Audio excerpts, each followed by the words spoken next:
Hello, I'm Chris Flisher, and welcome to Turning of the Wheel, an intelligent, lively discussion on astrology, art, and adventure. Timing is everything, and as the great wheel turns, we are best prepared when we are best informed. Join me as I explore the current planetary alignments and offer insights for coping with change. Educational, informative, enlightening, the Turning of the Wheel is a welcome pause in your daily swirl of constant change. Through intelligent discourse, inspired guests, and educational segments, I will help to enlighten your knowledge of astrology and guide you to accept change as the great wheel of life turns. Call in with your questions and speak with some of the greatest visionaries in the time-tested practice of astrology. Turning of the Wheel, Astrology, Art, and Adventure with Chris Flisher, each week on Turning of the Wheel podcast.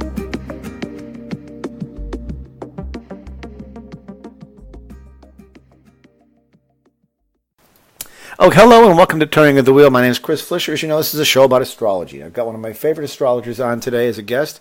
She'll be on very soon, and I'll get to that right in a minute. I want to remind you about my newsletter, which goes out every Sunday. In there, I do a couple of paragraphs of mundane astrology, and then I break it out into individual signs. So you know what to do about that. I've told you many times how to read that and how to get back to me if you have any questions about it. It's a free newsletter. It may not be free forever, so latch on while you can. I may be changing my business model at some point in the future, but that remains to be seen. Also, check out my videos on turningofthewheel.tv. My website is turningofthewheel.com. You can follow me on Facebook and Twitter. And if you have any questions, you can always contact me directly via my email address, which is cflisher@gmail.com. And I'm always happy to answer questions. I love astrology, always have. And in the course of my studying astrology, I came across this wonderful book about the Sabian Symbols, and its author, Lynda Hill, is joining me today all the way from Australia, where it is we are a world apart. She's on a different day than I am, but that's okay. We're used to that, doing that stuff. And we're going to be talking about a very interesting angle, which is really playing out very heavily right now in the news feeds that we're seeing on the screens. We know what we're all facing. We do feel like the world is coming to an end. And it's interesting to see that some of the Sabian symbols line up directly with that. So it's fascinating to understand how that works. And so Lynda's going to be joining us, and she'll be on in a few seconds. As I said, she's calling all the way from Australia, so that's not exactly, that's like I said, if it's Wednesday for me, it's Thursday for her. But anyway, she's here now, and we're going to be talking about the Sabian Symbols. Her website is sabiansymbols.com. It's in Australia. SABIAN Symbols, SYMBOLS.com. I encourage you to go there, sign up for a newsletter, reach out to her, get her readings. The Sabian Symbols hold an enormous amount of intelligence and visionary information that is valuable to anybody who understands astrology, and those of you that don't. There's a daily oracle that you can check on there and ask questions of. It's a website filled with great information, and she does a wonderful blog. Fabulous astrologer. I've always admired her work, and it's great to have her on today. So, Lynda, welcome to Turning of the Wheel again. It's great to see you and have you on the show once again. Hi, Chris. Hi, all the way from Sydney, Australia. Yeah, really. Yeah, you sound like you're down under. Anyway, so we were talking about before the show a little bit about the idea of as astrologers, what we do is we sort of take the long view. We look at the large things that are going on. We look at the outer planets and see the long transits and what's happening and where things are going and moving. And it's more about the longer term aspects that I find fascinating. And when we see a major planet or major planets on key points in the wheel, we know that something's happening. And it's almost always relevant to where we are at the time. And you had mentioned that Uranus right now is at a very unusual and actually very telling degree. And I'd love for you to tell us what your thoughts are on that. Yes, it's on the Large Disappointed Audience, Uranus, and it was on it earlier this year. Now, the Large Disappointed Audience is Aries 28, but that means Aries 27 in the zodiac, because we always add one to the Sabian symbol to get the accurate Sabian symbol. So when you're looking up your ephemeris or you're doing your chart, it'll say Aries 27. But when you're looking at the Sabian symbols, you look up Aries 28 because it's a 28th degree. And I'll just explain quickly. The zodiac starts at 0, but the Sabian symbols start at 1. So you always just add 1. So if you had 0 Aries in your chart, you'd be reading Aries 1. It's the first degree. So Yeah, so that's just a little technical thing that You one always has to round do. up. You always Uh, round up. you always round up. Yeah. And there's something I want to say here too about that that I found absolutely fascinating. I had many people over many years say, "Well, I've never rounded up. I've never realised you had to." Which, of course, I don't know what they're doing with when they've got 0 degrees Right. because you can't read zero.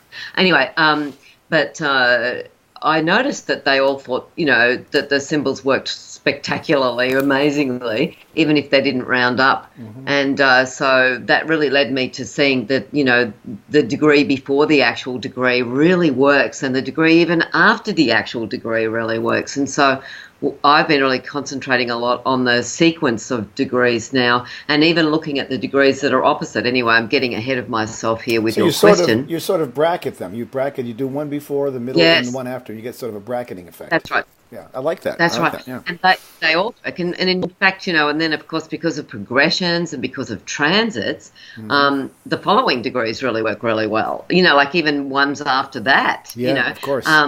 So particularly, I think, with progressions, in a natal chart, because we really lay those energies down in us, So that's all, I find that all it's interesting, especially when it comes to the progressions, because they would indicate the forward motion of the individual through time and indicate and represent the changes that they're going through. So you would see that manifest in the progressed sun degrees That's as right. well. Yeah, I love that. That makes a lot of sense to me. I didn't realize that. I wasn't aware of that in the past, and I don't think I've ever looked at those in my own personal chart or my clients' charts, but that's an interesting angle. I really enjoy that. That's a good idea, and I think it's valid because there's so much value in what's there. It really is incredible.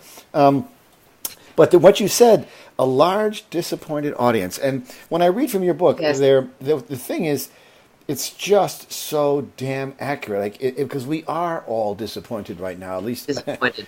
It disappointed. Yeah. A large body of people are incredibly disappointed. Disappointed in a number of ways. Disappointed about climate change, disappointed about violence, Yeah. disappointed about policy. We sort of seem Yeah. as if we hit a wall and we're going backwards after we've made so much progress, and it just is incredibly disappointing. That is the degree and the symbol for 28 Aries, which is exactly where Uranus is now. Exactly, and it was there in June. I went on to that degree in June, and for the whole of June it was on the large disappointed audience. And then it went up to the music of the spheres after that.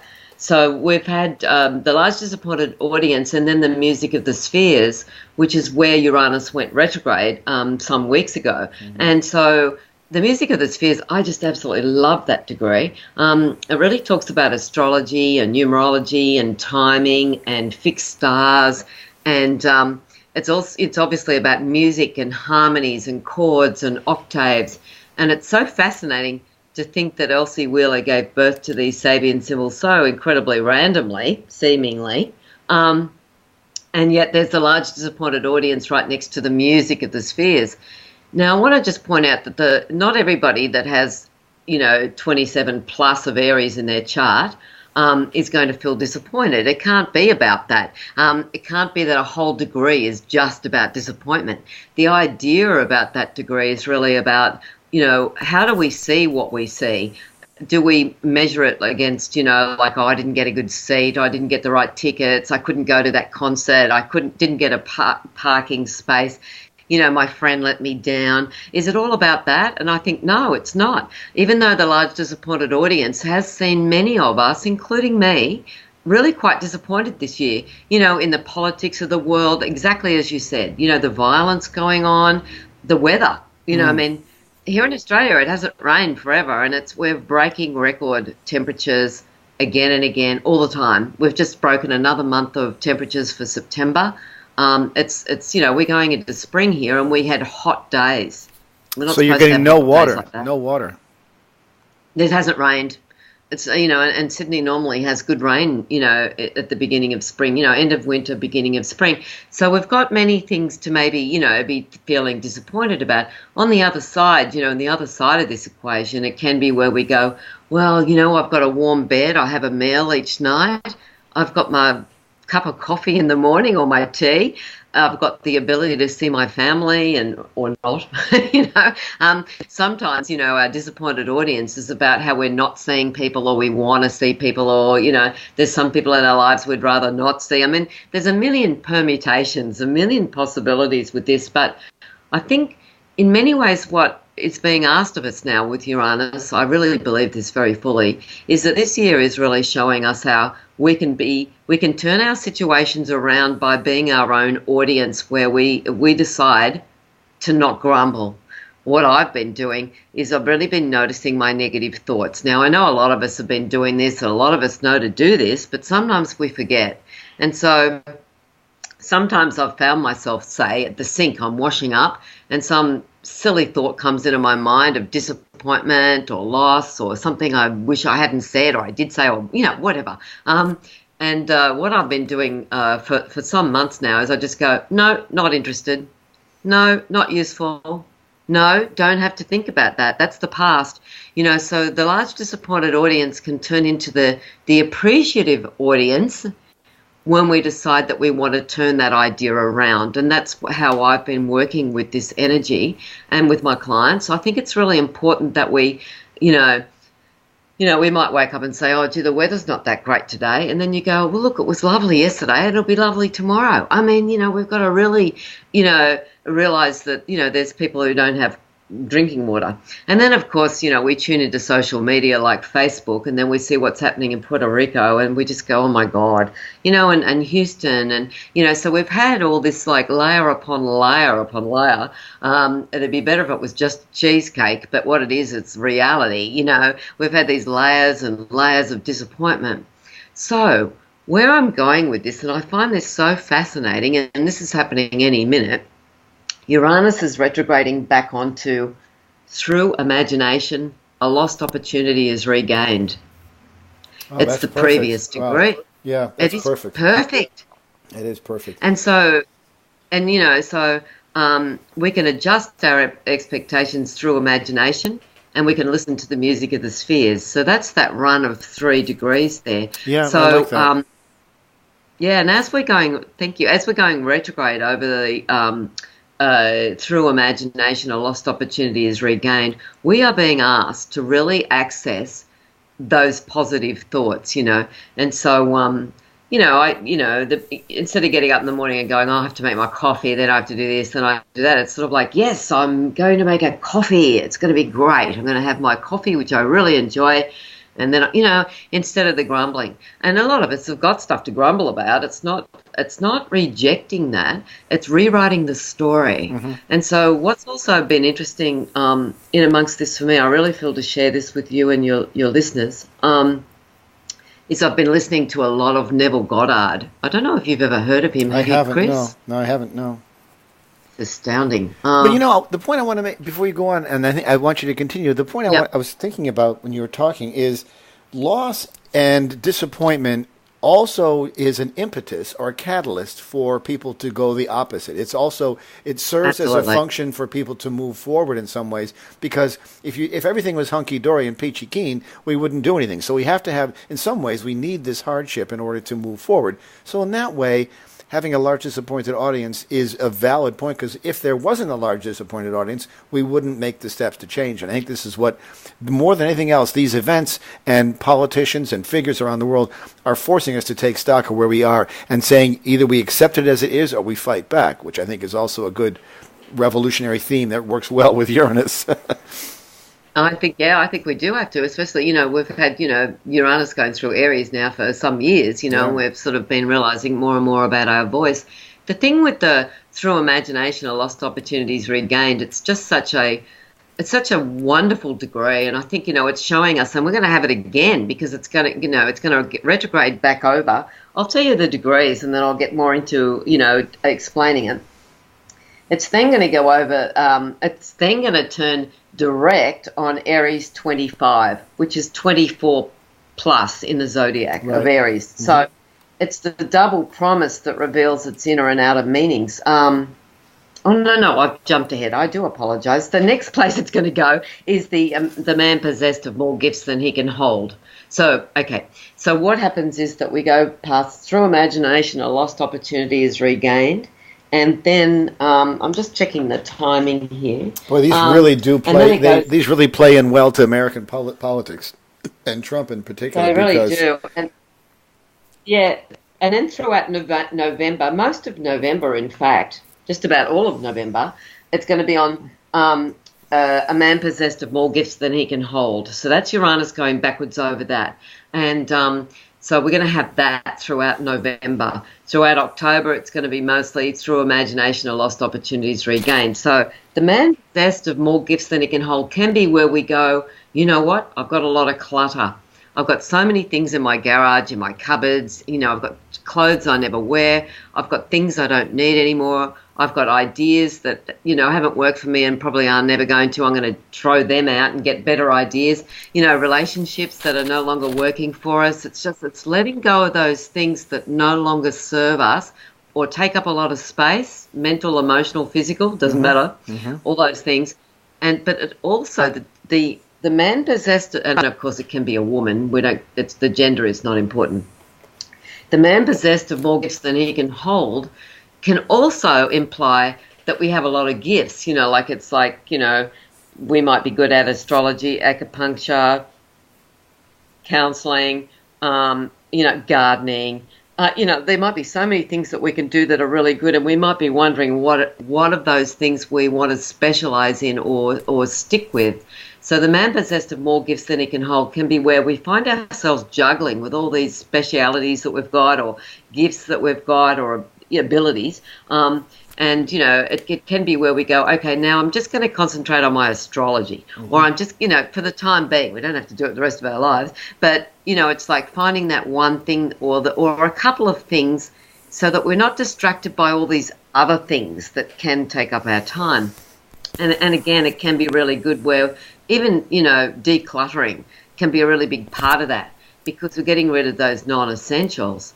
And then when Uranus goes direct, that's right through December, actually, and right even through January of next year, we have the double promise that reveals its inner and outer meanings. Now, this can be a really interesting degree where we go, well, what does that mean? Well, what it means is we really have to look at things and see what's real in our lives, what gives us a real basis for activity or for work or for love or whatever.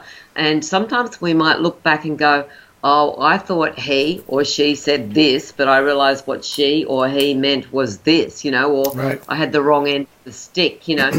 But the double promise can be really good where we go, oh, here I am again juggling, you know, with a few things trying to figure it out. It's all good, though. There's nothing wrong with that. And then, of course, Uranus gathers steam again and goes over the man possessed of more gifts than he can hold, and then through imagination, a lost opportunity is regained, and then the large disappointed audience. Now, where I want to come to Neville Goddard, he's been dead since the 70s. He's not around with us anymore, except I'm sure in spirit he is. I can tell you I feel him. And he was born in 1905, and he was born in the Bahamas.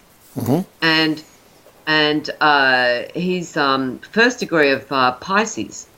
It's his son.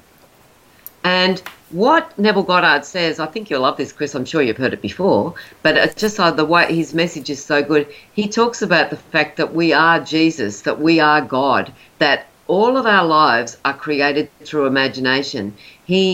There's many of his lectures on YouTube and on the internet. I'm absolutely loving Neville Goddard. You know, and I've listened to a lot of Wayne Dyer, and you know, I've listened, you know, Louise Hay. I have great respect for all these people, but I quite like these old folk. You know, the older guys into the new thought. And why I'm bringing him into this primarily is because of this through imagination, a lost opportunity is regained. Because if Neville Goddard says it once, he says it 9 million times. That our imagination is everything. That makes sense. He says that nothing has ever been made without imagination. It's all our imagination. It makes perfect sense. And so, you know, we can imagine our lives as a disappointed audience. Oh, that didn't go well. I didn't really like him. I didn't enjoy the meal, or blah blah. Or we can turn it around and go, no, that meal was fantastic. I really enjoyed my time with that person. Regardless of whether you want to see this person again, we just have to change our mental, constructs around what our life is like, especially for those of us in the Western world who are so lucky. We're so lucky in our lives because, the roof's not gone. Right. It sort of that whole thing you're talking about speaks to the duality of humanity and to the duality of astrology. Astrology is a science and art form that embraces duality. We're always forced into that situation of the opposites, and the opposites oftentimes bring as much clarity as the actual degree itself. So I find it to be incredibly relevant. I think that these degrees that you're mentioning of Uranus in particular are incredibly accurate for the time and place that we're in. They speak just in the simple descriptive phrase, let alone what your descriptive paragraphs do below that, and the cautions and the advices that you give as well in your book, Sabian Symbols. But I think that the actual the phrase that L.C. Wheeler came up with is actually perfect for where we are right now. And what I'm wondering is, why is it, do you think, that Uranus is the one that's triggering these particular very accurate phrases right now? Is it more prevalent now than other planets, or is it the fact that it's being, triggered by Jupiter at their current point right now? Well, the Jupiter. I'll come to the other planets as well. I should say first off, all of the outer planets, all the time, really, really do show what's going on through the Sabian symbols. It's extraordinary. So it's not just Uranus. It's just that I think that the large disappointed audience has been the enormity that's been going on for so many of us this year, where we've found ourselves in situations, talking to people, it might be the political sphere or whatever it happens to be. We're just, gobsmacked by what's going on and what's allowed to happen. So I just find that the message of Uranus is standing out a great deal. The other planets do as well. The thing is with the Jupiter-Uranus opposition, which of course was only a few days, it wasn't long-lived, but it certainly is a very major aspect that we've just been through. And this is very much about, give me freedom or give me death sort of stuff. It's like, let me loose on this, or, I want to, get rid of the binds and, all of this.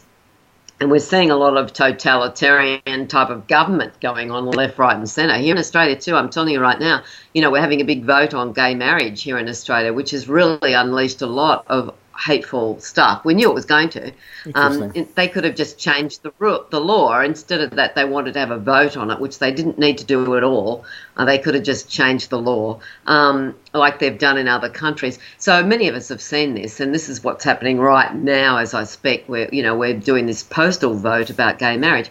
Why I'm bringing that up is because Jupiter and Uranus opposite each other. Like Jupiter in Libra, marriage, freedom to marry who you want. Right. Uranus, in Aries, I am my own individual. Don't tell me it's wrong to be gay or blah, blah, any of that. So, and it's very interesting to note that the exact opposition of Jupiter and Uranus from the large disappointed audience had Jupiter on the 28th degree of Libra, and the Sabian symbol for that is a man alone in deep gloom, unnoticed angels come to his aid.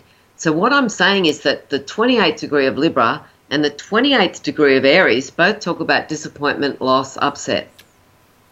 Very interesting. And but of course, the man alone in deep gloom, unnoticed angels come to his aid. That was Puerto Rico needing help, but people in Houston, of course, that hasn't all gone away completely. Just because we don't hear about it much on the news anymore. It's just as bad as it ever was, yeah. They have a huge problem with water there. Yeah, it's terrible. Terrible. And, and even talking about trouble with water, the people in Flint, Michigan still don't have their water fixed. I'd be screaming. I tell you what, I'd be so upset about that. So, but it's fascinating to note, Chris, that forever and ever and a day, Libra 28 speaks of a man alone in deep gloom, unnoticed angels come to his aid, and Aries 28, exactly opposite it, is the large disappointed audience. And so it's so fascinating to look at these relationships between the degrees. whether there's planets there or not, there's relationships between the degrees. Absolutely. Because because if, say, you've got something on the large disappointed audience, well, every time there's an opposition from it, it's from a man alone in deep gloom, unnoticed angels come to his aid. Well, I really do like that degree very much. Well, I like all the degrees. Yeah. But because they've all got their upside, they've all got their downside, every single one of the 360. And what I find fascinating, the angels coming to his aid. What I find fascinating about that is that L.C. Wheeler, when she drew these cards, did them randomly. So the fact that they show up in this pattern is remarkable in itself. That shows some sort of divine intervention or whatever. It's extraordinary. It's completely mind-boggling.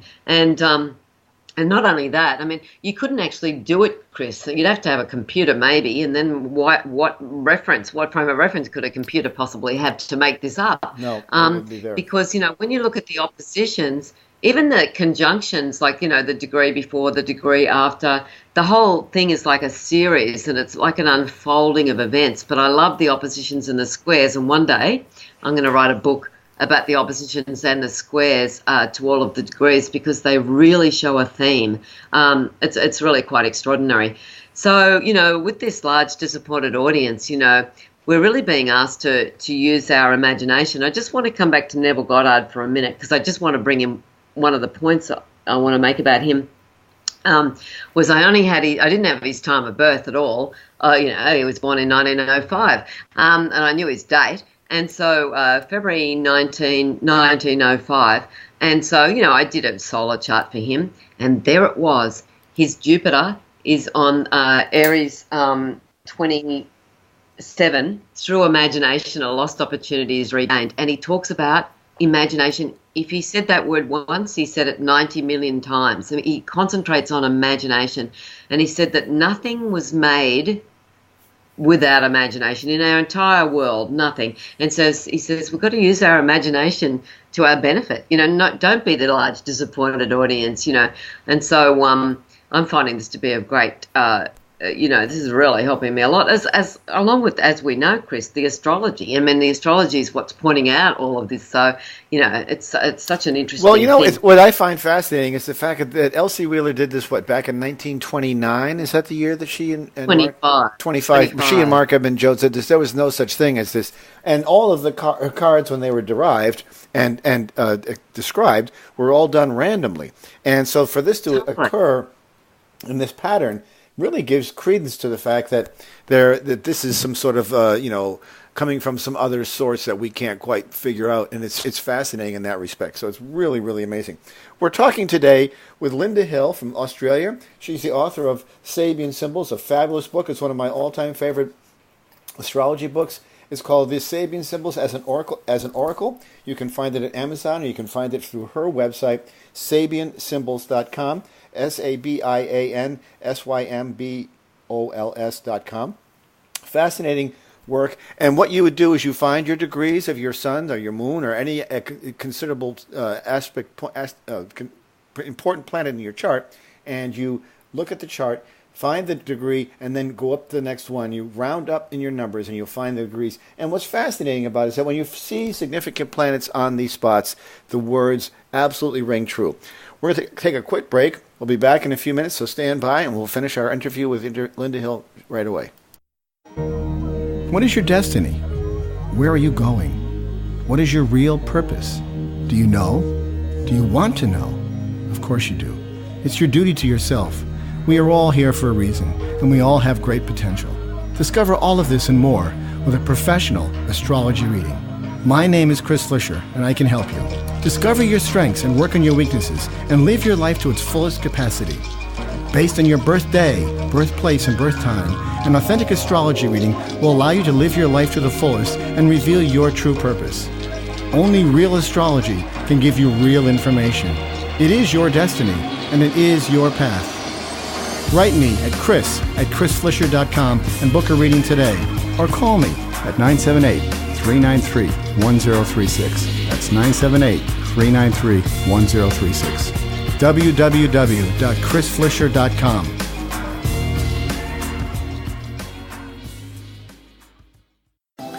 Astrology is the science of spirit, and it can serve as an invaluable aid in making the difficult choices in life and seeking truth in all the directions we choose.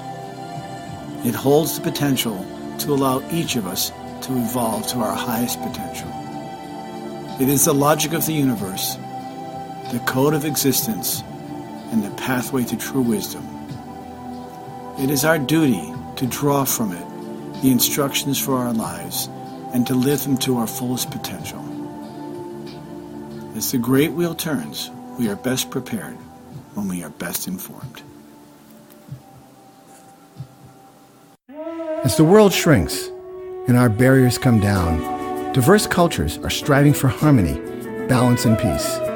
To ease the transition, we need to expand with color, light, and tolerance. Now, you can become a global citizen and embrace the color and clear spirit with the divine artwork of the mandala. Mandalas are a timeless artistic offering for creating unity, harmony, and peace.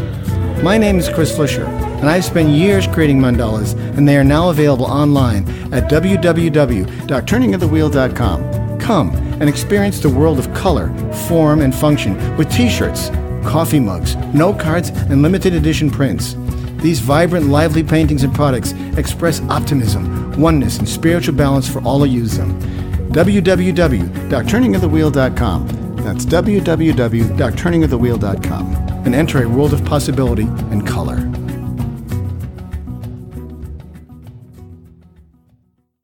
Okay, welcome back to Turning of the Wheel. My guest today is Lynda Hill. She is the author of The Sabian Symbols as an Oracle. Fascinating book, well worth investing in and buying. You can get it at Amazon or her website, sabiansymbols.com. She has been working with the Sabian Symbols, which is a fascinating area of astrology, which I have always been compelled to discover, and I'm always, remarkably, enthusiastic about what we can see and the truth that's there. And we're talking, interestingly enough, about this certain set of degrees. We're talking about the idea of bracketing your degrees, and the idea that Uranus is at this point right now where we have a large disappointed audience. Nothing is more relevant, I think, than that particular phrase right now. And I know I don't speak for all people in the world, but there's a large portion of us that feel this way. We feel as if we are being disappointed in the highest order. We see these climatic catastrophes with hurricanes and typhoons and earthquakes. We see the political unwinding. We see a leaning towards the right in certain democracies, and there seems as if there's a lot of stuff just hitting the fan. And so when we see these degrees, and these were all derived in 1925 by L.C. Wheeler and Mark Edmund Jones. It's fascinating to discover that. But Lynda, let me know more about this. This idea of bracketing is fascinating to me. I'd never really thought of it that way before. I've always been one that rounded up just on the degree itself, but the bracketing sort of gives it a new sense of context. I mean, it gives the degree that you're looking at a whole new dimension. Oh, it's just extraordinary how it works, honestly. I just want to say, I will come back to that. I just want to say that L.C. Wheeler brought through the Sabian symbols in one day, 360 of them in one day. And Dane Rudger worked it out. I think he has it in his book, An Astrological Mandala, in the back, I think he put it, right.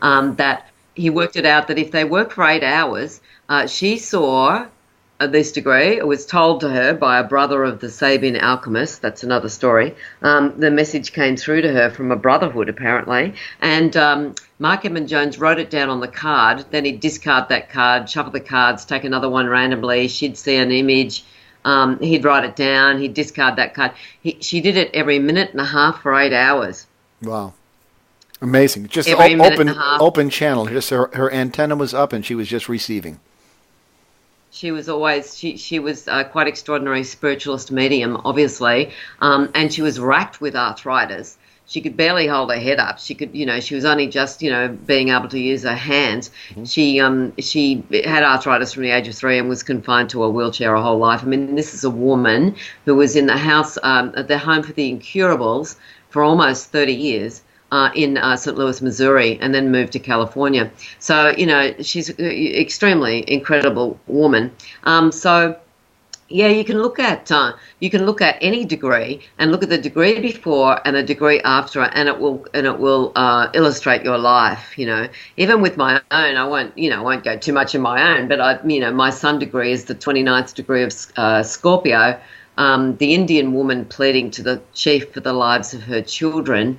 And I think, in many ways, this is me wanting to show people, the Sabian symbols. There's issues to do with children in manner of speaking. I won't go into that. My daughter is really an expert in the family law courts as a journalist. She's been really looking into the family law courts and exposing corruption and terrible things in Australia around that. So it's interesting how I've got it in the family, and all that. But the point I want to get to is the degree before my son is the king of the fairies approaching his domain.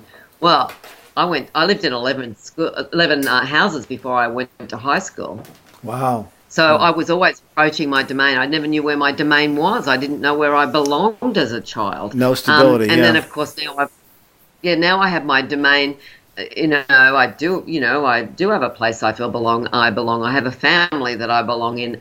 But even more than that, even this sounds a bit banal, but you can extend it to this. I've got a domain name that means a great deal to me, sabiansymbols.com. And, even that, having a website and a presence, it's the king of the fairies approaching his domain. And it's finding a place where you feel like you belong. But, there's also people around you who support you in your efforts. And it's fabulous. It's amazing. You can do that, for all of the degrees. Look at the degree before and the degree after. I won't talk about my own situation anymore, but there's just I could go on and on about it. Oh, look, also I want to say something else about the outer planets that were contributing to our malaise and our feeling of upset this year. I think definitely Saturn.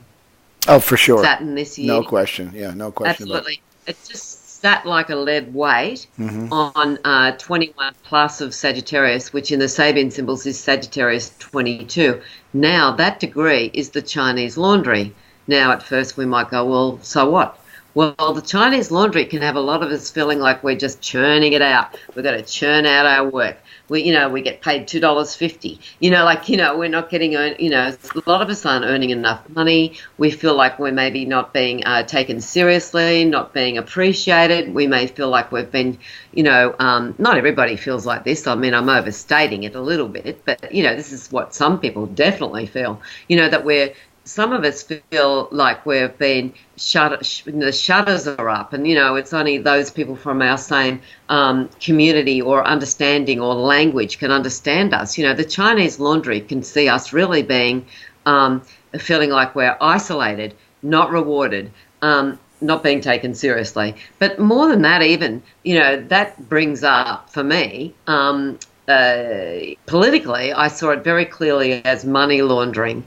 And I first started to speak about that straight after the US elections, about money laundering and how that would be really big in the news because Saturn was spending so much time on the Chinese laundry. So and it has come to pass. Of course, there's been a lot of talk about money laundering. I won't go into details, but we've even got it in Australia. Just for the US listeners who wouldn't be aware of this, our biggest bank, the Commonwealth Bank of Australia, has just, and the other ones as well, the other big banks, but particularly the Commonwealth Bank has just been charged with massive money laundering. The ANZ, the Australian and New Zealand Bank, I think has as well. There's been a slew of money laundering that's been going on. So it's very interesting how it can be so, it can be, the words can be so accurate. It's universal as well. It's universal. It's universal. That's the thing. That's right across the planet.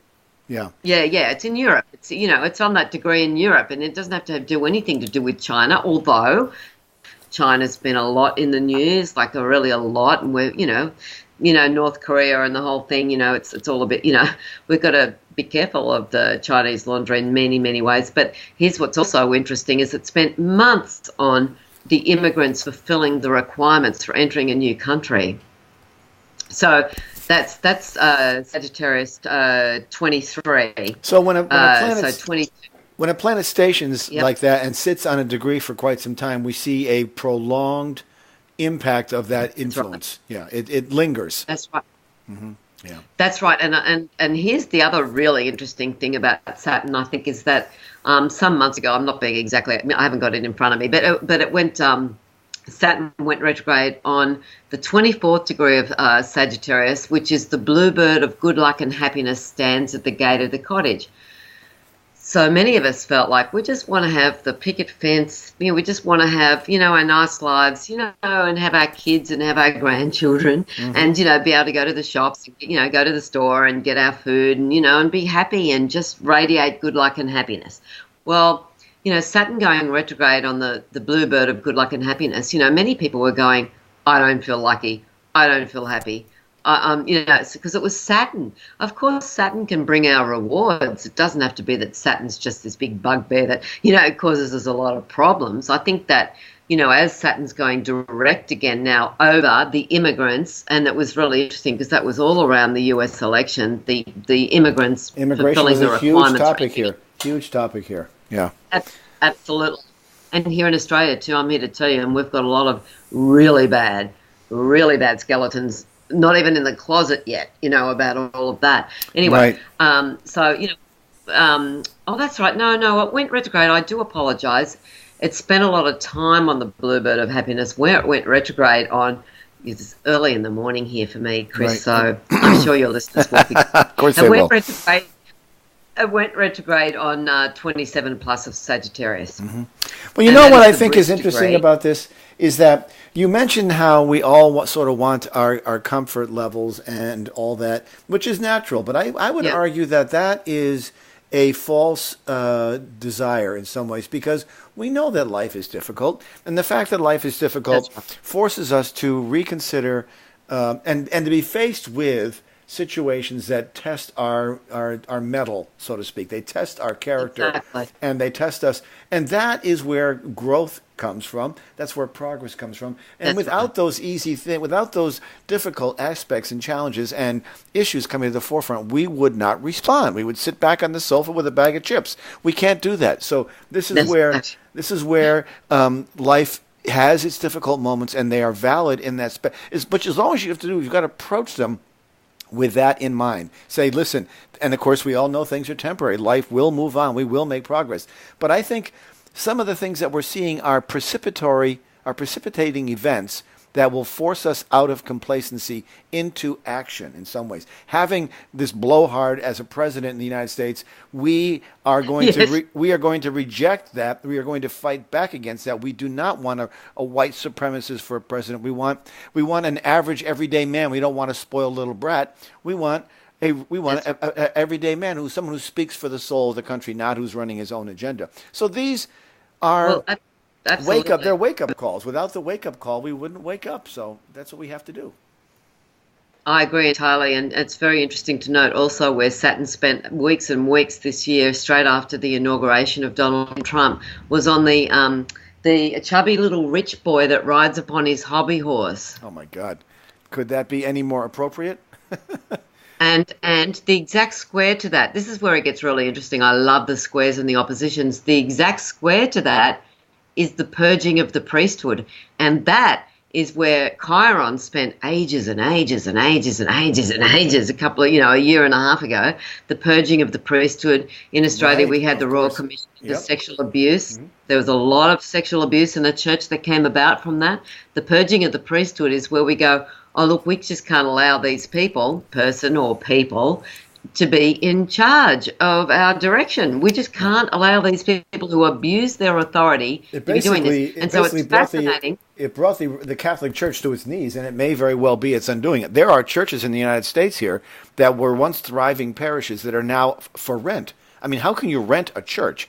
These are old. These are old established churches that they're being turned into something else because their parishioners has fallen apart due to the scandals. So this is a very real awakening, but a necessary one, nonetheless. This is how we move forward. Absolutely, totally. Well, here's what's interesting about what here's what's interesting in the Sabian symbols about what you just said, is the Chiron right now is on the new moon that reveals it's time for people to go ahead with their different projects. This is a time where people go, no, I have to do this. No, I'm not going to be involved with this situation. It's the degree following the purging of the priesthood. That's where Chiron is right now, and it's retrograde, of course. So what am I saying here? So, this can be where we go, no, I'm not going to have anything to do with that church, political political, whatever equation anymore. I'm just going to walk away from all these things, and I'm going to pursue the things I really want to pursue that really mean a lot to me. That's got a lot to do with what's going on now. But I do find it really fascinating that Chiron will soon retrograde back onto the purging of the priesthood, and it's going to be square, Saturn on the chubby rich boy, the chubby little rich boy riding upon his hobby horse.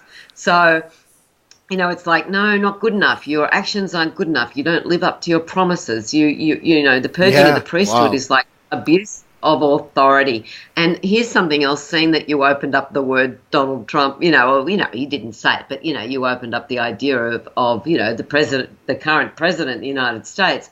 When he was, just after he was elected, I think it was, Pluto went over the degree of the 5-year-old child carrying a heavy load of groceries. Oh gosh, it's just classic. You can't beat this stuff. I know. You can't make it up. You just can't make it up. It's just too rich with symbolism. I mean, the fat little rich boy is exactly what we all perceive him as. He was born with a silver spoon in his mouth. He's petulant. He's spoiled. He is self-centered. He's everything that seems to be wrong in some cases with people as a rule. I've not really seen any one quality in him that I enjoy or even can find anything about him. And so this is just and it's an enabled child, and in some ways it's pathetic in some ways. And there's a part of me that actually feels sorry for this man. But that's another story. I won't go off on that tangent. But I love I love the accuracy of the symbols and how they just align and are perfect there. And I think that when we look at this, there's many ways to dissect a astrology chart, and obviously there's great richness there in the knowledge of what happens and the degrees and everything else. But when you look at some of these degrees that are so spot on for our time, and then of course we look at the time that the planet is stationing direct or just sitting on a degree, and then we see this whole theme come up to the surface so completely relevant. It's just it's startling. I mean, it's all you can do is laugh and say, my God, this is amazing stuff to see this happening. I know. And, Neptune, I want to bring in Neptune, saying, well, not just concentrate on Uranus and Saturn, but Neptune right now is on a sword used in many battles, is now in a museum. And many people are going, gun laws. Can we stop with the gun laws? The sword in the museum. It's like, take that weapon and put it in a case or away. Don't get it out. The sword, it's been used in many battles, but now it's in a museum. And it's got a lot to do with people just so upset with the violence, with the use of, with war and all this. But here's what's also interesting, Chris. A couple of months ago, Neptune went retrograde on Pisces 15, and it's the officer drilling his men in a simulated attack. Oh, gosh, yeah. Yeah, and I don't want to get into all sorts of false flag and conspiracy theory stuff, but, whether you believe in those things or not, that's the energy that's hanging around. The simulated attack is like, well, you have to be prepared. And, North Korea could bomb, the United States, which was never going to happen. It's not going to happen. It's all bluster, and a lot of it is fabricated. And North Korea does not have the capability, nuclear or otherwise, of getting a missile to the United States. It just does not. And yet I saw a lot of headlines purporting that was going to happen or likely to happen or could happen. And I just each time just went, oh, my God. I mean, I'm in more of an area of the world that's under more threat. But a lot of Australians weren't getting into it. We didn't get into it. It's not that interesting. The South China Sea is where a lot of it's going off, and we're directly underneath that. But it's honestly, there's been so much ramping up of fear this year, and part of it has been that Neptune on the officer drilling his men in a simulated attack. And I spoke about that on Facebook way before it ever got to that degree, and I said there's going to be a lot of talk about danger and how we have to be on our guard, and like in the old days with the nuclear stuff, get under the table at school, how they had those drills. Very well, yeah. Mm-hmm. Yep. Well, I think what I find interesting about this is that, of course, if you ramp up fear in a society, whether it's false or real, you're going to have control. You're going to have people's attention. You'll be able to manipulate them much better. That's a large part of the rationale behind that, and that's exactly what they're doing in Russia. They're sowing doubt and fear, and it's a way of crowd control, for lack of a better word. And Absolutely. yeah, so North Korea, they put their. Yeah, it's really it's but there's a price to pay for that, and there's money involved with it. Obviously, when you put a bunch of ships on the ocean and send them over to the South China Sea, that's costing a lot of money for somebody somewhere. And this is where people need to vote with it. They need to be more cognizant of their vote, because what they're voting for, if they don't. They're voting for this money to be spent. How we vote in your country and in our country is what determines where the money goes. If we rise up and don't, then, we should be okay. If Donald Trump doesn't pay income taxes, why should any of us? I mean, that's just an arbitrary example, but it does highlight that idea. I mean, we have power. We have power. He's so sorry to cut across you, but his chart is just amazing. I mean, Donald Trump's moon degree is the Chinese laundry. Right. And he didn't pay his workers, his contractors didn't get paid. There's the Chinese laundries really shows up there a lot. He has this thing about China. I think it's definitely he really hangs on to his money, and I think the Chinese laundry can be very much like that. It's interesting to note, here's a good run of degrees. The degree following Donald Trump's moon is the immigrants fulfilling the requirements for entering a new country. That's the degree following Trump's moon. And to look at it this way, I haven't got his chart in front of me, but very soon after he was born, like within the hour maybe, or hour and a half, the moon degree changed onto the immigrants. Do you see what I mean? They all got laid down in him like the hour after he was born. The moon moved on to the immigrants fulfilling the requirements for entering a new country. And I believe I'm right in saying that all three of his wives were immigrants. Of course they were. Yeah, I think you're right about that. And he himself was an immigrant. His grandfather came from another. We're all immigrants in this country, just as you are in Australia. You're a country of immigrants as well. This is the great irony. Totally. This is the great irony of this person, and the sort of this obsession with this is just ill-founded. It defies all logic, and that's why I think that, because it is so bizarre and so outlandish, everything he does and says, that is what yanks our attention to pay attention. And as a result of that, in the United States, people are running for office that never ran before. School teachers are stepping in, doctors, lawyers. Everybody is throwing their hat in the ring to try to resolve this problem. So this has been a precipitating, like I said earlier, a catalyst for change. And this has to be this bad. The pendulum had to swing this far in order for us to hit the wall, so it could swing back the other direction and get back to normalcy again. I mean, that's how evolution, I think, happens. It is a 2 steps forward, 1 step back, and we are definitely backwards right now. So the next step is to go forward. Absolutely, and I just want to bring some levity, some lightness to the conversation. And I could certainly go deeper and be a lot heavier. I can tell you right now, being a good Scorpio. I know a good Scorpio when I see one.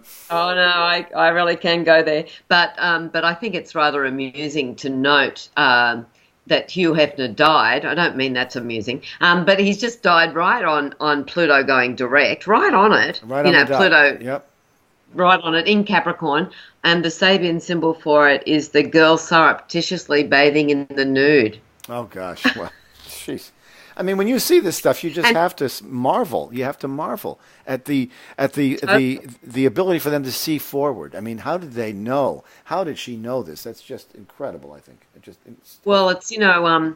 I don't like to use the word channel. It's not a word I don't know why. I just have this aversion to it, but it serves the purpose, and I think Elsie Wheeler really was channeling, for the want of a better word, that brotherhood, who were the Sabian brotherhood from 2,000 years ago, approximately, in Mesopotamia. That's what Mark Evan Jones believed to be true. And what blew my mind, Chris, before I even knew anything about the Sabian symbols, I went right there.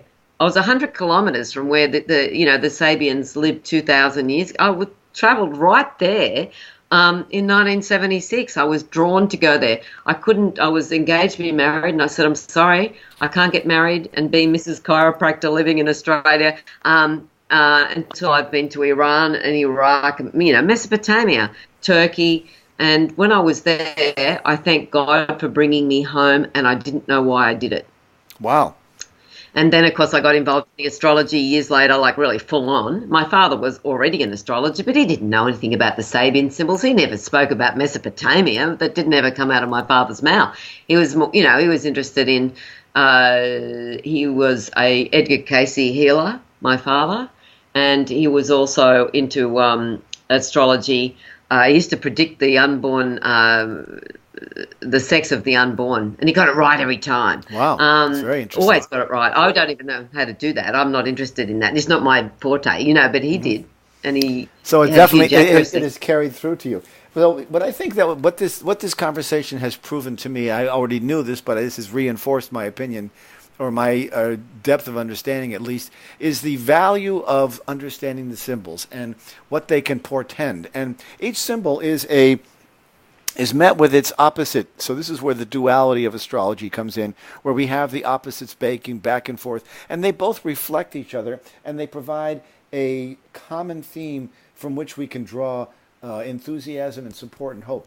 I do think that there is a time where life gets hard. It's just like having a Saturn return or having a difficult Saturn transit. Things can be difficult or onerous, or a Pluto transit. Yes, they can, but they do build the character. They do get us through, and typically if we can find a way to come out of it okay, we can then forge forward to a brighter future and a better situation all the way around. So it's been fascinating to understand this. I love the degrees that we've been talking about. They are spot on. They just sit perfectly with where we are in the world today, and they are really, really relevant. I encourage all of you who are listening to look into Lynda's work. It's really fascinating. She's done a very wonderful job of contemporizing the Sabian symbols, which are an ancient oracle, and were originally founded by Mark Edmund Jones and L.C. Wheeler back in 1925 with the Sabian Assembly. And it's just a remarkably rich. It enlivens the whole astrology conversation that much more. It's another whole facet that makes it much deeper. Her website is sabiansymbols.com. Lynda Hill, Lynda with a Y, Hill, and sabiansymbols.com, SABIANSYMBOLS. There are other Sabian symbols out there, but they are used for drums, and they often get that's a different spelling of symbol, so don't get confused by that. It's symbol just as in symbolize is the word. So sabiansymbols.com is her website. Her book is The Sabian Symbols, the Sabian Symbols as an Oracle. And an oracle, as you know, is a device that you use to consult. And I think you'll find it fascinating. She has the ability to do that on her website. And she's on Facebook, and you can find her there as well. I encourage you to reach out to her and get a reading. If you understand astrology, even if you have a modicum of understanding of astrology, you will find the richness that she brings to the reading and to what you get from her to be incredibly valuable. It's a much deeper dive and allows you to understand yourself much more. And you will walk away with the idea like, wow, this is so accurate. It's just uncanny. But it's true. It works like you read about. So, Lynda, I know you're starting your day there. I'm ending my day here. We're going to wrap it up. Thank you so much for coming on today. It's always great to talk to you. I always walk away, and I have your book clung to my side for the next hour or two. I'll be reading through all these degrees to figure it out. So thanks so much again. I love it. Thanks so much for coming on today and being game to do this at this early hour in the morning for you. Thank you, Chris. My brain was almost in situ. No, I think you did fine. You did great. You did great. All right. Thanks so much, Lynda. Thanks. You've been listening to Turning of the Wheel with your host, Chris Flisher. To schedule a reading with me or to order artwork, you may visit my website at www.turningofthewheel.com. That's www.turningofthewheel.com. Or you can call me at 978-393-1036. Thank you. And as always, be open to possibilities.